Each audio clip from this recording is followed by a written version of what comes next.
आगे सारे के सारे। चलो आज कुछ नया करते हैं, खेल खेल में पाश्चात्य काव्य शास्त्र को खेल बनाते हैं। देखिए सबसे पहले एग्जाम में बहुत सारी पंक्तियां पूछी जाती हैं कि ये किसकी पंक्ति है। आपको बिल्कुल मजाक मजाक में याद कराता हूं। सबसे पहली पंक्ति लेते हैं, गुलामी मृत्यु से भी भयावह है। ये प्लेटो ने प्लेट धोते धोते हुए महसूस किया कि यार इससे अच्छा तो मैं मर जाऊं, गुलामी जो है मृत्यु से भी भयावह, इससे अच्छा तो मर जाऊं यार, कहां मैं प्लेटें धो रहा हूं, इतना बड़ा फिलोसफर हूं, दार्शनिक हूं। तो प्लेटो की स्टेटमेंट गुलामी मृत्यु से भी भयावह है। उसके बाद हम आगे चलते हैं, अरस्तु एक नंबर का एक्टर था, जबरदस्त। एक्टर किसे कहते हैं?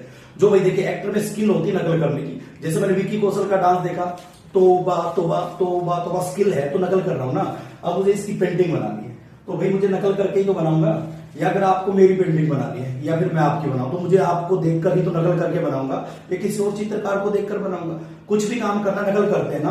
तो अरस्तु ने कहा प्रत्येक कवि चित्रकार और अन्य कलाकारों की तरह अनुकर्ता होता है। अनुकर्ता एक्टर को ही कहते हैं, अरस्तु को इसलिए मैंने एक्टर कहा। और एक्टर को अनुकर्ता कहते हैं आज के जमाने में। जैसे विकी कौशल, ऋतिक रोशन या फिर हम और एक्टर को कहें वो अनुकर्ता है। और पुराने जमाने में पौराणिक जो ग्रंथ होते थे वहां पर अनुकार्य होता था मेरे भाई।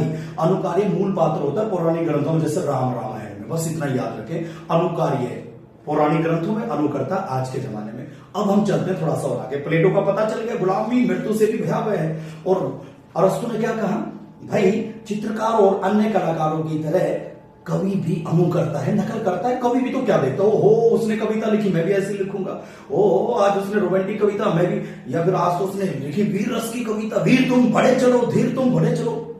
अनुकरता ही तो है, नकल कर रहे हैं। फिर हम थोड़ा सा और आगे चलते हैं। आप कभी भी जाते हो कहीं भी, हो सकता है मुझे भी कुछ कहेंगे यार प्रदीप तू इतना आसान कर देता है साहित्य को, ये तो पाश्चात्य काव्य शास्त्र जिसको बच्चे पढ़ने और पढ़ाने से या फिर डरते हैं, समझ में नहीं आ रहा है, कितना आसान कर देते हो। मेरी क्या कर रहे होंगे भाई, एक तरीके से वो आलोचना कर रहे हैं, यस और नो, या मुझे शिक्षा दे रहे हैं। सबसे पहले आलोचना को ही लेते हैं। टी.एस. इलियट ने कहा तुम सब इडियट हो, तुम सब इडियट। टी.एस. इलियट खतरनाक था, मेरी बुराई कर दी, आपकी कर दी, अड़ोसी पड़ोसी। बस वो कहता है आलोचना सासों का अनिवार्य तत्व है, एक तरीके से कहते हैं, और नैसर्गिक प्रक्रिया है।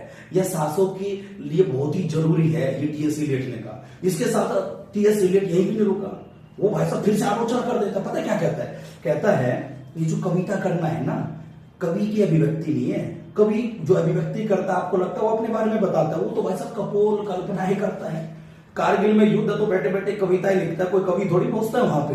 तो यहां पर आप देखेंगे टी.एस. इलियट ने कहा जो कविता करना जो है कवि के व्यक्तित्व की अभिव्यक्ति नहीं है, व्यक्तित्व से पलायन है। भाई साहब मैं तो घर बैठा हूं अपना और लिख रहा हूं, मैं गर्मी के बारे में, ठंड है, तो ये व्यक्तित्व से पलायन हो गया, टी.एस. इलियट ने कहा। और आलोचना सास की तरह अनिवार्य है, और इसके साथ साथ नैसर्गिक प्रक्रिया, टी.एस. इलियट ने कहा तुम सब इडियट हो, ऐसे ऐसे करके। उसके बाद हम थोड़ा सा और आगे चलते हैं। वर्ड्सवर्थ, क्या नाम है? वर्ड्सवर्थ बड़ा खतरनाक व्यक्ति था।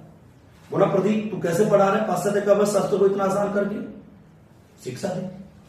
रास्ते पे कोई जा रहा है, भाई साहब ये क्या पहन रखा है ना, थोड़ा गेटअप सही होना चाहिए, हिंदी के टीचर का क्या कर रहा है भाई साहब, शिक्षा दे रहा है। तो वर्ड्सवर्थ ने कहा जो भी कवि है ना सभी शिक्षक होते हैं, या तो मुझे शिक्षक समझा जाए या कुछ नहीं। ये किसने कहा था? वर्ड्सवर्थ ने कहा था। और भाई इसकी कॉपी की थी अरस्तु ने, अनुकर्ता कहा उसने कवि को। और प्लेट हो तो प्लेट धो धो कर गुलामी में बोला भाई साहब माफ कर दो, मर जाऊंगा मैं, प्लेट नहीं धोऊंगा। तो ये कुछ पंक्तियां मैंने आपको बताई, उम्मीद है कि इस तरीके से आपको याद होगा। और जिस तरीके से मैं आपको बता रहा हूं दैट्स कॉल्ड सता से फता तक वाली टेक्निक, इसे सुनोगे, याद करना, जीवन भर याद रहेगा। पूरे साहित्य को ऐसे ही बदल चुके हैं और जल्दी मिलेंगे आपको नई सारी चीजें। भारतीय काव्य शास्त्र हो, पाश्चात्य काव्य शास्त्र हो, आदि काल हो, भक्ति काल हो, रीति काल हो, ऐसे मजा आएगा। जैसे मोमोज खा रहे हो, मुंह में पानी आ गया, रसगुल्ले खा रहे हो, ऐसे बना देंगे। और जल्दी बहुत सारी चीजें आने वाली है, तो इस वीडियो को जितना उसके शेयर करें। और जिसको भी करने हिंदी साहित्य की तैयारी, तो टॉपर साहित्य के ऐप को प्ले स्टोर से डाउनलोड करें। और भाई यूट्यूब पर है हिंदी भाई प्रदीप हालवा, चैनल को फॉलो करें और बहुत सारी चीजें मिलने वाली है। और हमारे व्हाट्सएप ग्रुप को भी ज्वाइन कर सकते हो। थैंक यू, नमस्कार, जय हिंद, जय भारत, सता से फता तक, राम राम जी।